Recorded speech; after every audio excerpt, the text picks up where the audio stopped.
Hello guys and welcome to the HJW Gaming channel. In this video I'm going to be looking at the best starting commanders in my opinion for the evil side in Lord of the Rings Rise to War. This follows on of course from my good side commanders video, which if you haven't seen please check it out in the description below. I will preface this of course by saying this is just my opinion. I think evil side has a little bit more variance and more options in regards to starting commanders. So I'm sure there'll be many people who agree and many who disagree. Any of your thoughts, please drop them down in the comments and it could help other people looking for similar advice. Anyway, into the video. I really hope you enjoy. So I'll start with tier 1 commanders. I'm going to start in a fairly controversial place, and for the first commander I'm going to look at Grima. So with Grima, equipment wise, you want to look to boost his focus as much as possible, whilst also trying to get the damage mitigation, so bonus defense or reduce damage received. That's the main focus of his equipment, is just to reduce that damage as much as possible whilst boosting his focus. I will preface the gear by saying I've actually had fantastic success with Grima just using the blue gear. However, for flawless gear recommendations, the first thing I'd look at is potentially getting a carver. Not with flay like I have here. I would use it with smite, which gives you the bonus chance of inflicting focus damage, just to increase your commander damage a little bit. As for chest piece, something like the scale mail is brilliant as it gives you bonus focus, bonus defense, and if you have it with the melee vigor effect, it will reduce the damage received by your melee units. And then for headgear, the bone mask with either hysteria or manipulate can be very strong. Hysteria will give a chance of madness, so inflicting the opponent's troops with madness can give you a chance of them not hitting your own troops and inflicting damage on themselves, and manipulate will reduce the damage you take every 2 rounds. And lastly for accessory, I like the worn out smoking pipe with sustain, just so you can get that bonus focus and also some additional healing. So skill wise on Grima, his top R0 tree focuses mainly on dealing madness and then also buffing your damage against enemies who are affected by madness. His bottom R0 and his R3 focus primarily on damage avoidance, and his R5 focuses on increasing his damage and your army's damage against enemy troops. Of course, for the start of the game, we're looking for that damage avoidance, so we'll be focusing primarily on the bottom R0 and the R3. Skilling Grima can be difficult, and it will often require a lot of skill point resets as he increases up the levels, as some of his skills, such as Prudence, either are 7 skill points or 0. You don't want to be caught halfway in between. So the first skill points I would put in, I'd recommend just putting 4 points into second in command, which allows you to get access to discipline, and put 2 points into discipline to buff your unit's defense. Upon going past the 5 skill point mark, you'll also then grant access to the top R0 tree, at which point I would recommend putting 2 points into Worm Tongue, and 1 point into Master of Mischief.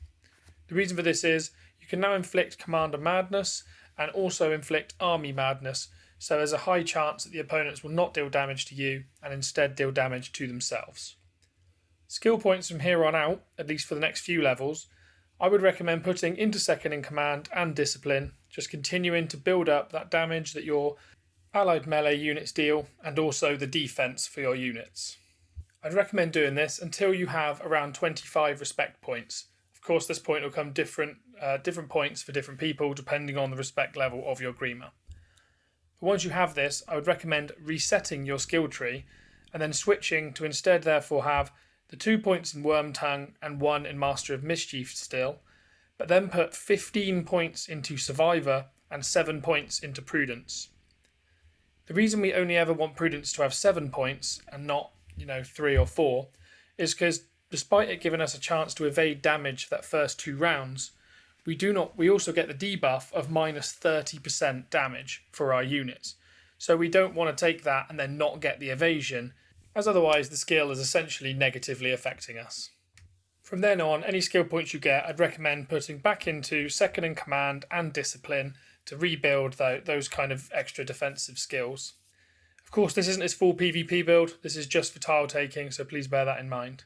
But yeah, with this, you basically end up with a very good chance of evade in the early rounds. You get damage received in the later rounds, courtesy of Survivor, and also you get a nice Every 3 rounds you get a nice madness hit on both the opposing army and commander, so there's a high chance that you will get much reduced damage in these every 3rd rounds. Once you also have Survivor, you then also have the bonus defense, so if you do eventually get hit, you can massively reduce that amount of damage that you take, which makes Grima a fantastic tiling commander. So the second tier 1 commander I'd recommend for early tile taking is Khaldoon. Now Khaldoon primarily usually uses evil men units, so will be particularly strong when used by Rune or Variag. However, not all of his skills specify evil men, so he can be used with other universal troops. So if you start with orcs, for example, he can still be a very good, strong starting commander for these. Gear-wise, along with buffing your troops' defences and reducing damage received, you're also going to want to look to focus towards might as well. So I'd recommend, weapon-wise, potentially using the cutlass with melee might.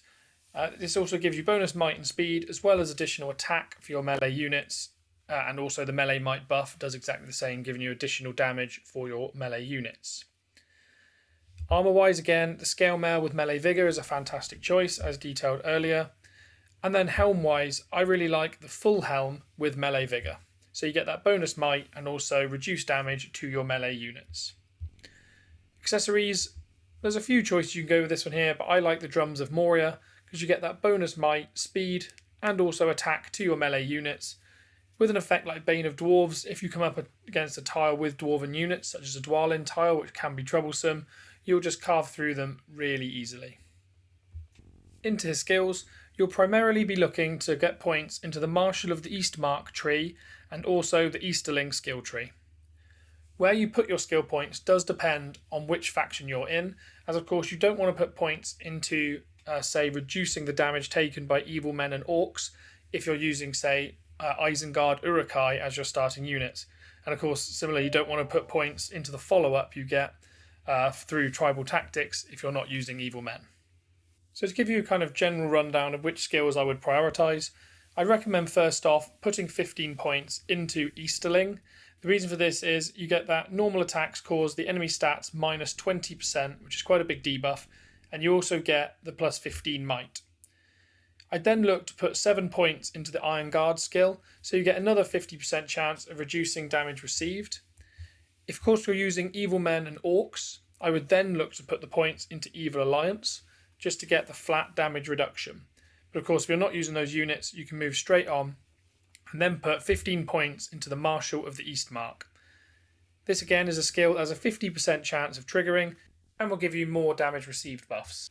When fully maximised, it also gives you plus 15 focus. That's not really what we're looking for here. I would then put 7 points into the Quicksand skill.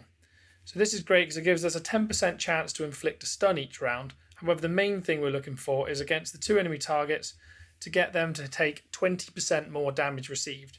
So whilst we have 2 different skills giving us a 50% chance of reducing damage, and potentially with Evil Alliance just a flat damage reduction as well, the opponents are getting plus bonus damage. So you're taking less, they're taking more. Can't be anything wrong with that, can there? And then the last thing I would prioritise, when you get towards the higher levels, is then putting points into tribal tactics. As I imagine by the point of this level, you will have unlocked evil men units, so he can make good use of them at this point. Now, even if you start with evil men, I would not recommend putting points into tribal tactics until right at the end, because I don't think it's the strongest skill for him. Instead, focus on like Evil Alliance, Quicksand, for example, just so you can get those damage debuffs and buffs for your own units. So up third, we're going to look at our first and only tier 2 commander on this top 5 list, and that is going to be Gothmog. Now Gothmog is probably one of the most underrated commanders in the game at the moment. He's particularly strong leading orcish troops, but a lot of people tend to only ever use him as a siege commander because of the fact that he is by far the best siege commander. However, he can be absolutely fantastic when leading armies, particularly at the beginning of the game. I recommend him primarily if you're leading orcish units, so I'm going to be gearing him as such. However, you can also use him if you are leading other types of units, as some of his buffs and debuffs are not focused on the units, specifically being orcs. So for a weapon, if you're using orcs, I like the Uruk-hai broadsword. Reason being, it provides bonus might, but also bonus HP, which is not seen often on a weapon, for both Uruk-hai and Orcs. If you're not leading either of these two, at the beginning I'd recommend something like the Cutlass with melee might, similar to what I recommended for Khaldoon for the same reasons. Armour, again, you're looking for scale mail, just more boost to that defense for your troops. You could also run like a superior hauberk with something like Shroud or Burn Protection. Headgear wise, I once again like the Bone Mask with either Hysteria or Manipulate, so you get that damage reduction or chance of inflicting madness, because again, we're looking for that bonus HP on our army. And for an accessory, I like the Shield of the White Hand if you're using Orcs, for again that bonus defense. If it has something like Haste of Uruk-hai, that can be handy, or also Maneuver. But something like the Drums of Moria will equally have a very good effect. Skill-wise, he has a very interesting skill tree. In his bottom R0, he has the second in command skill tree, the same skill tree that we saw on Grima earlier on. His rank 3, the Crippled, actually debuffs himself in order to buff your troops, and it also provides with a pretty good heal as well. And then Morgul Lieutenant, the rank 5 skill tree, focuses a little on siege with the Gron skill, but primarily on buffing Orcish units. So once again, depending on which units you have available to you at the beginning, this will change what skills you prioritise at the beginning of the game. If you're leading Orcish units, you want to look to put all of your first points into Morgul Lieutenant and Orcish Warlord. Reason being is this gives you, during the first 3 rounds, quite a large buff to your Orcish damage with 4% per skill point, up to 15 skill points. And once you have 15, this actually goes up to the first 4 rounds as well. So you can deal enormous amounts of damage in the early rounds. Orcish Warlord actually does the kind of the opposite and actually instead buffs your damage received. So your Orcs get bonus 2 to your speed and also get 2% less damage received per skill points, both up to a maximum of 14. I would then look to put points into the second in command skill tree, which we're using points in second in command and also in discipline. This is notably just for tiling, as of course his PvP build actually focuses on using the Overlord skill. But for tiling, we quite like the second in command skill tree just to further buff that defense and also get his focus up, along with buffing the damage dealt by his melee units. It's worth noting that with Gothmog, he's particularly strong when using Reapers, as he can massively buff their damage, being Orcish units, and also increase their defense and survivability during the early rounds, so you can get some huge damage dealt in the later rounds. If you're not playing with a faction that starts with Orcish units, I would begin straight away with putting the points into second in command and discipline. Once that's maximised, I would then look to put points into Overlord and then also into Phalanx. So you can get that, whilst you do get a slight amount of damage dealt to one of your units, you can get an enormous amount of bonus damage modified by focus. And also Phalanx reduces the amount of physical damage you take, including that being dealt by Overlord. So it can give you quite a large buff. So next up on my list, and the 4th commander, is actually a commander I do not currently possess, but is notoriously one of the strongest evil commanders available, and that is Sauron. So with Sauron's gear, you're going to look to once again boost his focus. So weapon wise, you want to use something like a Carver with Smite. Torso wise, a Scale Mail again with melee vigor is very strong. You're seeing a pattern here. Headgear, again, a Bone Mask with Manipulate or Hysteria is very strong. And an accessory, Worn Out Smoking Pipe with Sustain for that additional focus and also the heal. For his skill build, I would first put 15 points into Gothar and also 7 points into Overload. The reason we want this is we want to get that focus damage received up and also increase Sauron's focus. Overload is for the additional damage being dealt continuously each round, boosted of course by that additional focus you got from Gothar. Then we'll look into the bottom respect 0 tree, Lord of Gifts. You want to put 2 points into Lord of Gifts, 1 into Black Arts and 1 into Trembling Strike. From then on, try to maximise Lord of Gifts, get 15 points into that.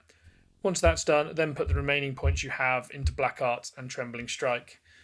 So Lord of Gifts is great because similar to the Strider tree on Aragorn, it boosts all the base stats from your equipment. So all of that focus boosting equipment is just getting more and more effective, which increases the damage of all of his focus skills. Then the reason we're taking these two skills is because they deal focus damage, so for each point we put in those, we get additional focus damage. And then late game, you can start putting the remainder of any skill points you have into the Deceiver, the top respect 0 tree. This is just to increase the amount of damage that the opponent units take. And again, with that increased focus we've got, it will massively increase the amount of damage that you can deal. So last but not least, we're going to look into the fifth and final recommended PvE commander for starting in early game. And in my opinion, the best commander for Evil Side for starting with. This is the Witch King. With the Witch King, the equipment-wise, what we want to do is we want to increase, firstly, his might, but also increase the attack of his army, particularly Uruk-hai units, and particularly melee units as well.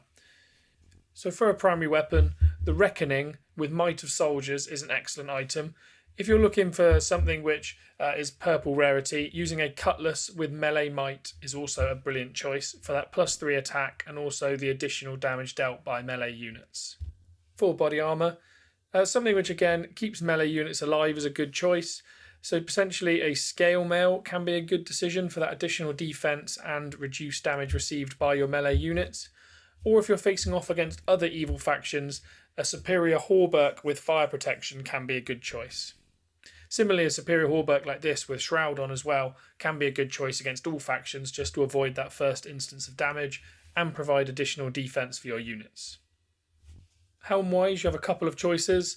The full helm with melee vigor is okay, though personally I prefer the Brutal Helmet because it provides additional HP for your melee units, so again helps to keep your melee units alive, and that can also come with the melee vigor effect. And lastly, for an accessory, normally with a Witch King build you would go with something like this, like the Orthanc Devilry with Tactical Mark, so that you gain Pursuit in PvP combat. However, in PvE there's not a lot of evasion or avoidance, so Pursuit is not necessary. Therefore, using something like the Drums of Barad-dûr or the Drums of Moria are potentially a better choice because of the additional attack for your melee units that they grant. An effect such as Bane of Dwarves can be very useful if you come up against tiles with, say, Dwalin on them for that additional bonus damage. Build-wise, you initially want to put your points into Black Captain and also Convener. You want to try and maximise Convener as soon as possible. The reason for this is Convener is probably the Witch King's best skill, as it grants his units initiative, meaning that they act first in the first 2 rounds, and also follow-up, meaning all of his units can attack twice in those first 2 rounds. Black Captain itself isn't a bad skill either, as for your Orc, Uruk-hai, Troll and Evil Men units, aka evil units, you will get additional damage dealt by them. I would then look to put 7 points into Morgul Commander to reduce the Orc and Uruk-hai damage received. Of course, only do this if you have Orc or Uruk-hai units available. Then I would look to put points into Ringwraith and Nazgul Screech, kind of evenly distribute them in between as and when possible. This is so that you get that chance of inflicting a stun through Nazgul Screech, as well as the focus damage, and Ringwraith will increase the burn, poison and focus damage that the opponent receives. And then lastly, any remaining points I would put into Lord of Minas Morgul and Dishearten, so that you can reduce the amount of damage being dealt by the opponent's units.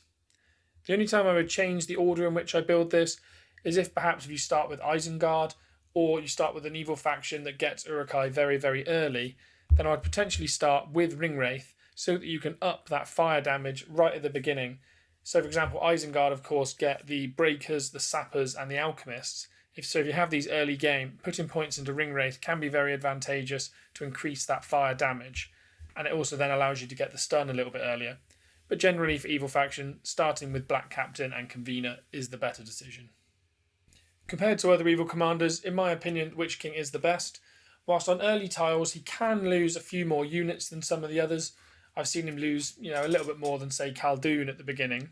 However, he really comes into his own when you start hitting higher power tiles, 130, 150s and particularly 200s, as by that point I imagine you normally would have unlocked Alchemists or at least Sappers, so you'll have that bonus fire damage combined with Ringwraith. So therefore in early rounds you inflict a stun through Nazgul Screech, you increase your burn damage through Ringwraith, and then via Convener, your units are hitting twice. So if you've got Alchemists or variants of it like the Sapper, you're hitting a huge amount of burn damage right at the beginning of a fight, and quite often the opponents won't even get a chance to hit you because you'll kill them off so quickly. This is what I think makes Witch King possibly the best PvE commander for the evil side. So, special mentions and commanders that I don't think featured quite on the top 5, but some of them were very close, so definitely deserve a mention. The one closest to the list was definitely the tier 1 commander, Gorbag. So Gorbag can be a fantastic commander, similar to Gothmog, but in the tier 1 tree, that can massively buff Orcish units to deal a lot more damage whilst also receiving a lot less damage, and he can also inflict a stun against enemy targets as well. The only reason he wasn't featured on the original list is because he requires the use of the Orcish units, whereas Gothmog I think can be a little bit more flexible. Equipment wise, you're going to again look for similar equipment to Gothmog, things which can buff the HP or defense of Orcish units. Into the skills, at the beginning of the game, you're going to want to put points into Old Orc and Dress Wounds. The reason for this is that way you get additional focus, but you also get a heal up via Dress Wounds. Additionally, put points into Interrogator and Restrain can also be very beneficial so that you can inflict that stun every 4 rounds on the enemy target. Though, of course, a stun inflicting in round 4 means you've kind of been taking damage for the first 3 rounds anyway, so it doesn't come in at the most ideal time. Once you have 15 skill points available, however, of course, some people will have 15 from the beginning if you have Gorbag above Respect 10. But once you've got 15 skill points, I'd recommend putting 15 points into Watchmen of Cirith Ungol, the Respect 5 main skill. The reason we go for this is because it grants an enormous additional damage boost of plus 30%, but we don't want to put less than 15 points into this because it gives you a 30, or all of your Orcish units, a 30% chance of succumbing to madness in every single round. But once you get to 15 points put into this, your orcs become immune to madness, including the madness inflicted by this and other skills. You then put any additional skills up into the Enrage, which again additionally has a chance of hitting your own units with madness, of course, which you're now immune to, and massively increases their damage every 3 rounds. You then also would like to put 1 point into Corrupting Curse, so you can get a deal of poison damage, but mainly we want that 30% chance to inflict madness. Further skill points from then on, you want to try and put as many points as possible into Grey Leader, so you can reduce damage received by your Orcish units, and then also put points into Orcish Warlord for the same effect, increased speed and reduced damage received. From then on, I'd recommend using the Interrogator with any remaining skills, so you get that chance of stun and also damage dealt when opponents are stunned. But similarly, if you have Orcish units, Gorbag can be a fantastic starting commander, so definitely don't overlook him if you're playing a faction such as Gundabad. The second special mention I have jumps straight back up to the tier 3 commanders, and this is with Black Serpent. So this recommendation is if you're starting with Rune or Variags and you want to just get a jump start with levelling Black Serpent, as you'll likely be using him for PvP in the future anyway. He's very similar to Khaldoon in the sense that he does have a lot of damage mitigation and requires evil men, but he also requires a lot of skill points to take advantage of his damage mitigation. So to skill him, you initially want to allocate your points evenly between Haradrim and Evil Alliance. Once these are maximised, then you want to jump back into the Respect 0 skill tree and then evenly allocate your points between Horn of Harad and Haven. Once you've done this, you then want to look towards maxing Tribal Tactics. His Respect 5 tree isn't too useful, doesn't really change anything, as it should only really be utilised once you have all of the previous stuff maximised, and you have to be a pretty high Respect level to do so. The end result is a commander that massively reduces damage received for evil men.